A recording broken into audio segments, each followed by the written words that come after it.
Здравствуйте, дорогие подписчики Виктории. Ну, наконец-то мы встретились. Несколько месяцев Виктория меня все пыталась снять, грубо говоря, но вот сняла.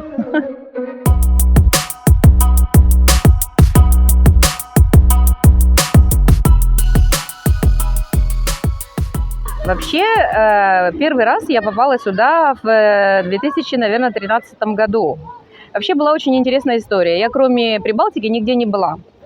И пришла к туроператору, я, как всегда, простая девочка, подошла и говорю, вот у меня есть 25 тысяч, можно мне куда-нибудь поехать, где клево могу отдохнуть вообще. Она говорит, если вы хотите экзотики, езжайте в Египет, а если вы хотите просто отдохнуть по-пенсионерски, езжайте в Турцию, давайте поедем в Египет. Вот так я поехала в Египет, в отель-фестиваль на 20, по-моему, 4 дня. Ну, то есть это еще было давно, и цены были классные. Вот так я приехала, я прям, понятно, что с отеля никуда не выходила и не особо ничего не знала. Ну, и как со всеми девушками случается, кто-то в тебя влюбляется, кто-то тебе говорит, что ты самая лучшая Хабибти. Эту школу я тоже прошла. Сказала спасибо тебе, любовь моя. Ну вот, конечно, я приезжала часто.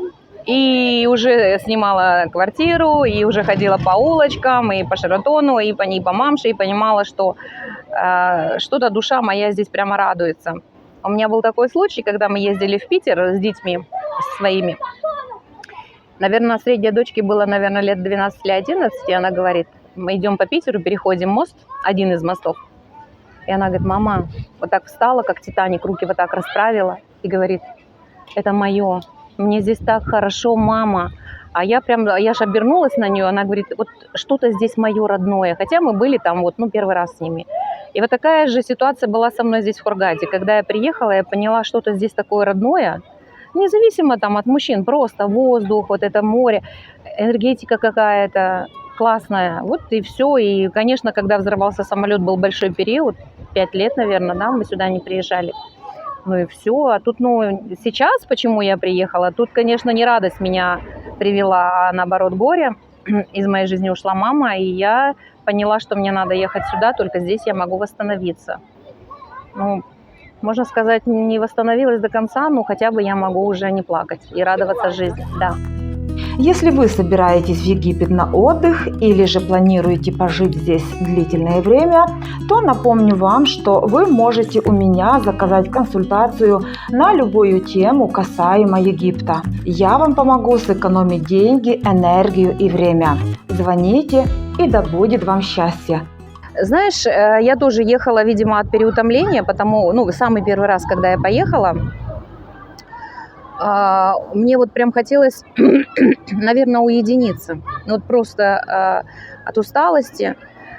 Я не знаю, может быть, рассказать немножко о своей жизни, потому что, ладно, сейчас немножко грустная история. Я уже, наверное, не одному человеку, Виктория, тебе сейчас тоже скажу. У меня есть такая уже притча, афоризм, не знаю, как это назвать, но, в общем, такой короткий жизненный сюжет. Я говорю, пришел ко мне Дед Мороз. Я ему рассказывала стихи, Дед Мороз слушал, рассказывала стихи, рассказывала о своей жизни, Дед Мороз слушал, плакал, матерился, все подарки отдал мне. Вот это про мою жизнь. К сожалению, я очень рано овдовела, в браке была только 5 лет, и мой муж умер от онкологии, я осталась с 2 детьми беременная, и, в общем, мне было очень весело, это был дефол, весело в кавычках. Это были годы 90-е, когда была в стране беда. И беда была в моей семье. Я осталась одна, без родителей. Его родители, только был папа, он не помогал, соответственно. Моя мама тоже не очень-то хорошо жила в деревне. В общем, надеяться не на кого было. И вот, видимо, вот эти годы, когда ты все время пытаешься, как тетя лошадь, доказать кому-то что-то, что ты можешь сама, как говорят же, да, Бог не дает же сильнее испытания, чем ты можешь их вынести, да? Вот, видимо, я такая. В общем, хочу сказать, что с годами все это очень сильно накопилось на работе, тоже вроде все хорошо, коллектив классный, но когда ты не вписываешься в определенную структуру, там, ни внешностью, ни своими мыслями, то тебя особо не любят, правильно? Ты все время, я всю жизнь была как белая ворона, поэтому, ну, меня это уже сейчас не напрягает. Раньше я не понимала, почему люди меня не понимают. Как моя дочь говорит, одна из дочерей говорит: мама, ты разговариваешь вообще через космос, тебя никто не понимает. А я думаю, что я нормально разговариваю, все прекрасно. Да, просто есть такие люди, и это классно. Ну, вот я говорю, тянула эту лямку, слава богу, все живы, все здоровы, девочки красивые, умные, замечательные. И, видимо, я потихонечку начала сдуваться. Ну, то есть началось вот это выгорание, и я думаю, нет, надо куда-то мне ехать. Ну, соответственно, что ехать? Да, вот дали мне этих отпускных 25 тысяч. Я такая думаю, да что, в конце концов, я не могу себе позволить, да сколько можно. Но просто, видимо, физически уже не могла вообще даже себя принимать, потому что, ну, устала. Просто вот устала и все, всяко. Психологически, физически, морально, всяко разно, как это можно назвать. И все, я вот приехала в Екатеринбург по совету одной подруги к туроператору, к девочке. Девочка оказалась вообще великолепная. Так что, если кто-то в Екатеринбурге есть, могу очень порекомендовать, вообще классно. И вот она мне продала вот эту путевку. И хочу сказать, что, наверное, дней 12, может быть, даже 14, я просто вот этот тюленей отдых. Мне не надо было никакие экскурсии, просто море, чуть-чуть покушать и спать. Море, чуть-чуть покушать и спать. Ну и в конце моего отдыха я решила заплести себе любимые косички. Я мечтала, я заплела, а кто мастер плел, он сказал, что краше меня на свете нету. И, в общем, за 2 дня до моего отъезда мы с ним расписались с двумя свидетелями на 2 языках, все не просто дворовый там орфи такой, который можно было уже подавать в суд и подавать на египетскую невесту. Ну, слава богу, мозгов хватило, не подала. Просто денег не было. Короче, нормально все. Любовь была лет 5, даже в армию его проводила. Ну да, я приезжала, уезжала. И вы знаете, хочу сказать, все, это не секрет, все девочки это прошли, слава богу, меня Бог миловал в плане там обмана, драк и так далее. Ну, может быть, потому что я здесь не жила, может быть, потому что нечего брать было. Но хочу сказать, я же думала, что он постарше. Оказалось, что мне его в армии пришлось провожать. Он классный. Мне кажется, у меня до сих пор к нему очень теплые чувства. Да, я с армии его тоже типа ждала, только я в России была. А он в армии. Мы тогда же скайп был, мы созванивались только по скайпу. Слезы, любовь, сопли, все хорошо, все классно было. Так что вот так вот, вроде... Да. Я хочу сказать, что эмоционально, и самое интересное, когда я летела первый раз в Египет, прилетаешь, как правило, же ночью, да, и вот этот вот город, мне показался город Шахерезады, эти подсвечивающие бассейны, красивые вот эти оранжевые фонарики, это просто, и это море вокруг, смотришь с самолета и думаешь, боже мой, все, это 1001 ночь, мурашки по коже, и со мной в самолете летела пара, невеста и жених, причем они летели в свадебном, они в Екатеринбург, когда пришли, я думаю, если это на мой самолет, то это знак, и они сели именно в мой самолет. И они невеста, главное, такая же блондинка, такая тоже в теле, и муж такой уставший, уже, видимо, устал гулять и пить. И я такая думаю, это же знак, это же не просто так. Но вот за 2 дня до моего отлета я стала египетской женой. Супер! Да, я приехала домой, говорю, мама, я хочу к мужу. Она говорит, ты сумасшедшая? Я говорю, да, у меня там в Египте муж остался, у меня, говорит, денег нету. Я говорю, мама, и у меня нету, что делать? А я к деду иду, это мой отчим, я говорю, деда, дай денег. Он говорит, да у меня только похоронный. Я говорю, ты же умирать не собираешься, дай мне 20 тысяч. Он говорит, если мать снимет с книжки, поехали с мамой в Сбербанк, сняли деньги с книжки и опять прилетела сюда на 20 дней. Так что вот так. Но, правда, он студию снимал, потому что у меня все было заплачено за путевку. Господи, я не богатая женщина, я богатая только, наверное, сердцем и душой, и своими любимыми девчонками. Поэтому как-то вот складывалось все как-то классно. Может быть, он был не избалованный вниманием вот этих богатых женщин. В общем, все было классно, прям здорово было. Я ему очень благодарна за эту любовь. Вообще, надо, наверное, от каждой секунды, от каждого момента ловить вот этот кайф, позитив. Не загоняться. Знаете, это как трамвай. Не догоняйте, будут следующие. Поэтому в любом возрасте, неважно вам 15, 50 или 60, ну, главное в адеквате быть, чтобы мозги ваши на месте были. Я не знаю, это может мое только наблюдение, я вот смотрю за некоторыми девушками, которыми они, которые долго здесь живут, что-то с ними происходит. Как говорит моя средняя умная дочь, как говорит, одна умная, одна красивая, куда, да, нет, они все умные, все красивые, но она как-то вот мне все время говорит, старшая дочка у меня замужем за египтянином, слава богу, все хорошо, бэбик подрастает, классный, любимый мой, вот, а средняя и младшая замужем за русскими мужчинами, но... Она говорит, старшая дочка жила здесь, чуть-чуть они жили в Александрии, потом жили в Хургаде, работали. И она говорит, я не поеду в вашу Хургаду, говорит, что у Ульяны, что у тебя, мама, вы как туда едете, как сумасшедшие, как будто тут в воздухе гашиш летает, и вы все тут с ума сходите по Египту. Один раз приедешь, и потом не можешь отсюда выбраться. Никто не может объяснить эту вообще вот энергетическую приманку. Да, земля очень сильная, и понятно, что это же как бы вообще возрождение веры отсюда же пошло. Ну, то есть вообще, если по истории, я там не сильно там владею знаниями, да, но вообще все было с Египта начиналось. Поэтому, мне кажется, есть что-то такое, притяжение безумное, энергетика это вот. И знаете, что мне очень нравится? Как бы это ни звучало банально, мужчины, наши мужчины русские, единицы, которые могут говорить, ну, как они говорят, ой, они там в уши заливают. Дело даже не в том, что они заливают, а дело в том, что они умеют это преподносить. И они, вот у меня был один друг, ну, он и есть, он всегда говорил, в каждой женщине есть своя изюминка. Я, говорит, вообще люблю всех женщин от 18 лет до 100 килограмм. И в каждой есть. Вот ты сегодня, я тебя люблю, я же тебе говорю, я это знаю, я свято верю, что я тебя люблю. Не важно, что было вчера со мной, не важно, что будет завтра. Сейчас. Здесь и сейчас я тебя люблю, вот такую, какая ты есть. Знаете, я вот от него очень много таких вот жизненных мудростей где-то там себе отложила в файлике. А египтяне, они, наверное, это впитывают с молоком матери. Они умеют тебя восхвалять, независимо от того, какая ты, 100 килограмм, 18 тебе, или ты там, блин, вообще с какими-то бородавками на лице, неважно. Они тебя видят совсем через другую призму.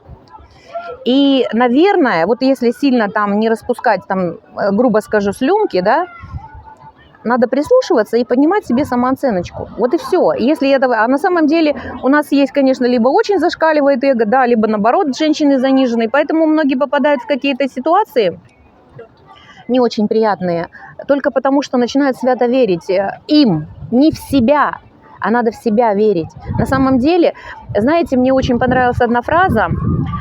Я читала этот, по-моему, это Литвак написал. Литвак, да. Он говорит, вот смотрите, вы занимаетесь половым актом, да, с мужчиной, и у него идет выброс до 1 миллиона сперматозоид. И только одна успевает добежать и оплодотворить вас. То есть вы, вот, это та оплодотворенная яйцеклетка, 1 из 1 миллиона. Так не прекрасны ли вы? То есть мы каждая по-своему прекрасна, каждая особь человеческая. Да. Поэтому я всегда это думаю, а что в тебе не так? Да, может быть, что-то не так, как я бы хотела. Да, я сейчас очень часто начала слушать Михаила этого, господи, Лобковского. Он, конечно, грубоватый такой, да, он там дорогой какой-то психолог, там, не знаю, вообще кто-то сомневается, есть ли у него там образование. Но хочу сказать, что есть вещи, он очень классные говорит. Ну, мне, например, не нравится, как он говорит, ой, любите себя, какая вы есть, там толстая, худая. Да, это классно, можно себя так и любить, есть такие люди и любят. Но если я хочу чуть-чуть себя подправить, да, может, я не хочу чуть быстрее стареть, может, я хочу себе что-то там подправить в косметологии, чтобы у меня тут не повисло, а там где-нибудь там, ну, почему нет? Почему нет? Я хочу себе нравиться такой, я не хочу себе нравиться вот такой. Ну, где-то я не согласна с ним. Но на самом деле я вообще очень радуюсь за девочек, которые следят за собой, которые позволяют себе любить себя, позволяют. Они дают возможность там с абьюзерами там выяснять отношения, да. Поэтому вообще, когда любовь в жизни есть, это клево. Пусть даже это будет хоть в 70. Ну, здравая любовь. Пусть даже ненадолго. Какая разница? Она мотивирует, очень мотивирует. Я говорю, можно себя совершенствовать, ну, в пределах разумного, потому как, ну, это никого не секрет, да, все как под одну гребенку сейчас. Я не об этом хочу сказать, просто нужно понимать свое здоровье. Потому что вот, допустим, это еще было в советские времена, а самые одни из первых операций сделала девочка, в 50 лет сделала подарок мужу, на операционном столе просто умерла, от наркоза не вышла. Вот она сделала подарок мужу. Муж тоже был азербайджанец, но не в России. Любила его, там, может, лет на 10 он ее моложе был. Они всю жизнь прожили, у них даже, по-моему, общие дети были. И вот она решила такой сделать подарок. А где были в это время, допустим, врачи, которые откуда знали, что она не на все переносила? Просто не вышла с наркоза. Печалька. Поэтому, ну как, сделай чуть-чуть, да, чуть-чуть того, чуть смотри, там не зря же они там спрашивают медосмотры, что у тебя есть аллергия или так как и что-то. Никто ничего ни от кого не застрахован. Вообще хочу сказать, здесь на самом деле наши женщины, да не только наши, европейки тоже все, но наши самые красивые, безусловно, они везде. Украинцы и мы очень красивые девочки, везде они самые красивые, везде мы выделяемся. Если мы даже, ну это не секрет, идет русская девочка, даже любой европеец или любой египтянин знает, что это русская или белорусская или украинка. Они только в этом могут не разобраться. А так сразу видно, допустим, идет европейка, она, понятно, там лохматая, неухоженная, в каких-то подраных штанах, там, или мы там посмотреть на нас, на пляж девочки почти все идут чуть ли не в новых платьях и на клобуку. Это классно. Поэтому здесь вот стимулируют, конечно, они мужчины, много детей. Даже если ты идешь, и тебе маленький ребенок машет и говорит «Hello, Хабиби». Это как приятно, когда девочки маленькие смотрят на тебя и говорят «Beautiful» или там «Асель к тебе». Вот такая маленькая, 5 лет, она там смотрит на тебя. Ну, понятно, что там мы белокожие, да, что мы немножко по-другому выглядим. Но это ладно, когда приезжие. А когда вот местные, которые здесь живут, они восхищаются тобой, ну, ты как думаешь? Конечно, у тебя вдохновляет это все. Завтра не выйти как попало, да, а выйти получше там выглядеть. Любочка, скажи, пожалуйста, а ты бы хотела здесь иметь недвижимость? Я думаю, что да. Ну вот опять думаю, а что я хочу? Маленькую студию уютную? Нет, не хочу. Думаю, наверное, хочу какую-нибудь квартиру, где было бы все светло, бело, красиво, без лишней там какой-то фурнитуры, чтобы могли бы дети ко мне приезжать. А потом думаю, блин, как хочется большой дом. А потом думаю, а кто там убираться будет? Нет, не хочу убираться, надо домохозяйку. Нам на домохозяйку там деньги зарабатывать. Работать не особо хочу. Ну ладно, тогда обойдусь студией. Тогда лучше сниму себе студию, маленькую, удобную, где особо убираться не надо. Порисовал там швабры раз в неделю. И красота. Да. Ну так. Ну, вообще, если будет возможность финансовая, то, конечно, я бы хотела свое жилье, чтобы действительно не мотаться там с чемоданами, знать, куда ты приезжаешь, не таскать эти вещи, которые, в принципе, они, когда здесь ты их носишь, там ты их в России не одеваешь особенно. Вот. Кстати, были тут такие бабульки на пляже. Ой, целый чемодан везу. А что везете? Ну, вещи. Говорю, а что у вас дома нет? Да нет, там 3 гардероба. Я говорю, так вы же все равно сейчас приедете и не будете их одевать. Ну, что ты, я вот не могу тут оставить, хотя у них квартиры, свои квартиры. Я не понимаю, но это опять уже подсвистывает. Я так думаю. Любочка, ну скажи, как ты отмахиваешься от кавалеров со своей привлекательностью, со своей харизмой и со своей энергетикой мощной? Спасибо. Ты знаешь, как говорят, да, мужчина, если на тебя оглянулся, значит, ты очень хорошо выглядишь. Если тебя оглянулась женщина, значит, ты чертовски хорошо выглядишь. Спасибо тебе за комплименты. Вообще, ты знаешь, я не отмахиваюсь. Когда я иду по улице, они мне говорят, ой, Хабиби, красивая, там то раста классная, там еще что-то, типа косички нравятся. Понятно, что они знают, за что зацепить. Я им все время говорю, шакран, и все. И нормально. Иногда, просто спасибо, это приятно и хорошо. Могу спросить что-то, я отвечу, я не боюсь, там, не стесняюсь, не парюсь, там, что что-то там со мной случится или еще что-то. Вообще абсолютно адекватно реагирую. Спасибо им, спасибо всем, спасибо Вселенной, спасибо мама с папой. Любочка, у тебя есть мечта? Блин, это такое многогранное слово.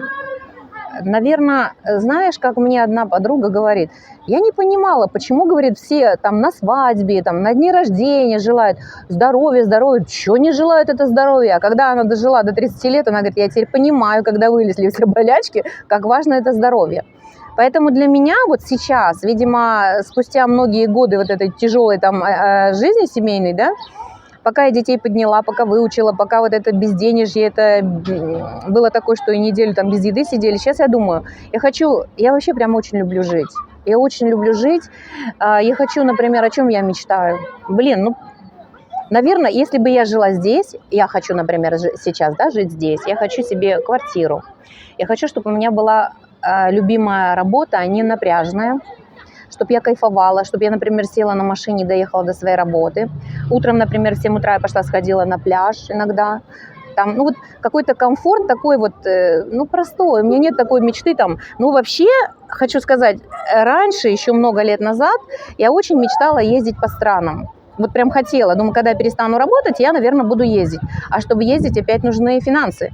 Ну вот, наверное, мечтаю поездить по странам. Наверное, так. И, ну, блин, наверное, жить в достатке без напряга. Например, прийти, ну, это может быть мелочь, это даже не мечта, это, наверное, такая вот хорошая, прям в хорошем смысле это жизнь, чтобы, допустим, прийти в магазин и не смотреть, сколько это стоит, да, проснуться, чтобы у тебя не скрипели ноги, не болела голова, чтобы было все вот, ну, не стареть, да, допустим, ну, или стареть постепенно так, чтобы это не было другим заметно. Ну что еще? Блин, быть любимой, наверное, да, долго. Кстати, хочу сказать, что я так благодарна Вселенной, Богу и своим родителям вообще, что вот, ну вот я за всю жизнь я не изменилась внутренне. Вот я благодарна вообще всем, кто в этом участвовал, что у меня, ну, чистое белое сердце, что я не скурвилась, несмотря на то, что у меня жизнь была очень тяжелой. И что я до сих пор любима, и я могу выбирать сама, с кем мне быть. Не меня выбирают, потому что я там уже взрослая, а я выбираю. Это не важно, это Египет или это Россия, или вообще. Просто у меня настолько классный контакт с людьми, и если я хочу, я разговариваю, общаюсь с людьми, также и с мужчинами. Не хочу, не общаюсь, мне комфортно. Вот я хочу, чтобы этот комфорт, наверное, сохранялся долгие годы. Как моя дочь говорит, они мне подарили футболку, тут такая бабуля с фиолетовыми волосами, вся в таких пайетках, там, в сережках. Мама, это ты, тебе тут 99 лет. Я люблю эту очень футболку. В следующий раз поеду, привезу ее. И хочу сказать, что, наверное, я очень хочу, чтобы в 90 лет я еще была любима. Я им говорю, я умру в 99, и говорю, попробуйте только поставить не на памятник фотографию, которую я сама не выберу. Я выберу, и вы ее поставите. Пусть даже мне там будет 18, но будет моя фотография. 18 я плохо выглядела. Я сейчас... В общем, я выбираю себе фотографию на всякий случай. И детям сказала, чтобы была только та фотография, которую я выберу. Вот так вот. Ну, это уже, знаешь, не очень приятный юмор, ну вот так. Это мой любимый магазин. Это мой друг, который всегда мне продает цветы, дает мне скидку. Сегодня у меня день рождения у моей средней дочери. Ее зовут Лейла. И вот он мне благородно сказал, подарит один букет вот таких красивых фиолетовых цветов. А может быть, один я себе еще сама куплю. Я этот букет дарю своей дочке, передаю им ей большой-большой привет. Я очень-очень ее люблю. Девчонки, знаете, что хочу сказать? Я не знаю, может быть, это для кого-то покажется странным, но я здесь, я привыкла получать цветы на все праздники, потому что я очень много лет работала с детьми в школе, в детском саду, дарили либо родители, либо дети, либо студенты, но здесь у меня таковых не является, поэтому иногда на 8 марта, на Новый год, на Рождество я себе покупаю в этом магазине прекрасные цветы. Смотрите, какой прекрасный цвет я себе выбрала. И вот этот хозяин этого магазина сказал, что сделает мне подарок на день рождения моей дочери, то есть мне, мамочки, любимой, красивой. Ну и вот смотрите, как прекрасно здесь все, вообще супер. Так что вот смотрите, девчонки, хотите порадовать себя? Заходите, просто поднять настроение, купите один цветочек. Вообще 30 фунтов, что это такое? Это вообще копейки. Вот. Купили себе цветочек, идете счастливые, все на вас оглядываются и думают, надо же, ей дарят цветы. А даже нет, а просто я когда себе дарю цветы, они у меня стоят дома, я думаю, боже, какая прелесть вообще. Может, кто-то осудит, скажет, вот у меня есть мужик и дарит. Да пусть дарит, я только счастлива за вас. А я хочу сама себя радовать, сама себя любить. И когда здесь в Египте, кстати, раньше, еще 10 лет назад не было этих цветов, вообще не было цветочных магазинов, ходили только штучные эти розочки, которые еще вчера умерли. А сейчас, посмотрите, прелесть какая. Такого вот колора, например, в России я не видела. Я много цветов видела в своей жизни, но хочу сказать, что тут бывают идеально розовые, фуксии цветы, которые я обожаю. А это вот такие нежные. А тут вот еще, смотрите, какие бирюзовые, вообще классные. Ну, такие, это понятно, что они подкрашены, но это же супер, и стоят они очень долго. Мои любимые ромашки, хризантемы. 30 фунтов одна палочка. Да? Слушайте, девчонки, я вот уже здесь нахожусь почти 9 месяцев. Хочу сказать, что это моя работа. Я каждый день, ежедневно прихожу на пляж Машрабея. Здесь прикольно, здесь вообще своя атмосфера, здесь как будто семья, только она сезонно меняется. Поэтому я вас приглашаю в Хургаду, если хотите восстановить свою психику, свое здоровье, получить положительные эмоции.